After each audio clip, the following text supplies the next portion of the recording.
Hey guys, Tyboy here at PAX East 2022 with another interview, and I'm with Mike from Below the Stone. Mike, how are you doing today? I'm doing great. Thank you for the interview.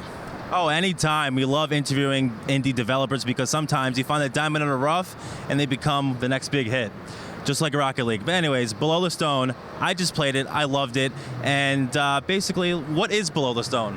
Below the Stone is a pixel art roguelike about dwarves, so sorry to any elves or goblins in the audience listening. Dwarves are the best.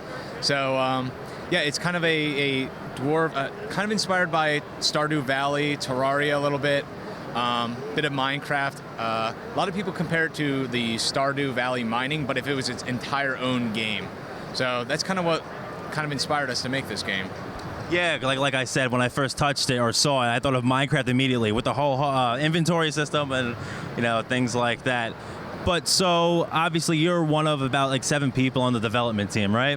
One of 4, yeah. I'm the lead designer for Below the Stone and the lead artist. Yep. Awesome. So what is everyone's role basically? What is your role? So I'm the lead designer and artist, and we have one of our programmers here, our lead programmer. We also have another assistant programmer and a musician who actually we found kind of a crazy story. We ended up finding him kind of just randomly where we were looking for a composer, and we were sending out a bunch of messages to composers, and he was the only one to ask us like, hey, I really love this game, tell me more about it. And because of that, I ended up going with him because everyone else was kind of just like, oh, here's my rate, here's my music, I hope you contact me later. He was the one who was just solely interested in Below the Stone, so that's when I knew, he's the right guy to do it. Awesome. So going back to Below the Stone in the game, obviously I feel like I could play that for hours and hours. What's the main objective? Like, is there ever an ending to it, or just keep on going and going and digging and digging? Well, of course there's an ending. Eventually you can get to the core, eventually, right? There's a story that progresses as you go further. We're hoping to release the game as floors, so as you continue the game, you'll go floor by floor by floor. And every one of these floors is going to have probably like 10 to 12 unique biomes. In the end, we're probably going to have like 50 biomes, maybe 60 biomes in it.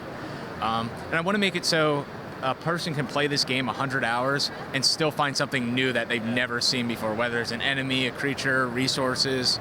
I really want to make this a game where, as you're playing it, you're never going to get a point where you just know everything in the game. There's always going to be like a mystery around the corner.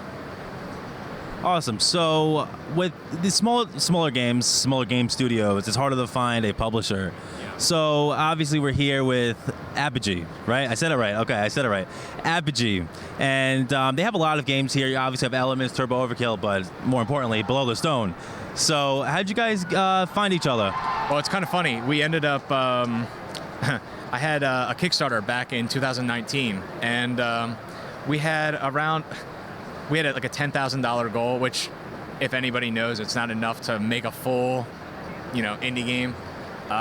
We ended up only doing like 5,000 that goal, so it ended up not raising the money. But we had like hundreds of new fans that were still telling us, "Yo, we should keep doing this. We love this game."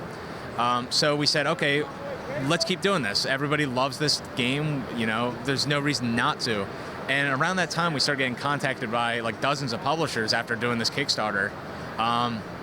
And Apogee was one of them. And I had like a really bad experience with a publisher once. And they ended up just messaging me. And my first reaction to getting messaged was I blocked them. Oh. Then he messaged me again on Twitter, I think, or he emailed me. Then I blocked him again.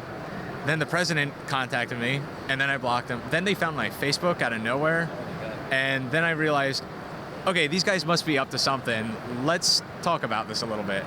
And that's kind of what went into it, and we, now we kind of laugh about it at this point. And, the rest is history. We're here with, now we're here at PAX with Apogee. So started kind of, in that way, and I guess, in a way that's how a lot of friendships start, kind of unexpected. Yeah, you never know what could happen. Networking is a huge deal in this business for sure. How has the reception been between everyone playing it? Oh, well, at the show so far, we haven't had any empty seats. We've had lines already. You might have heard some cheering back there. But I think with the game so far, everybody's been loving it. I think everyone it's hard to get people out of the seats at this point because people just kind of get immersed into the game. That's my biggest takeaway with the show so far. Yeah. That's great. And for Below the Stone, what consoles and platforms should we look forward to?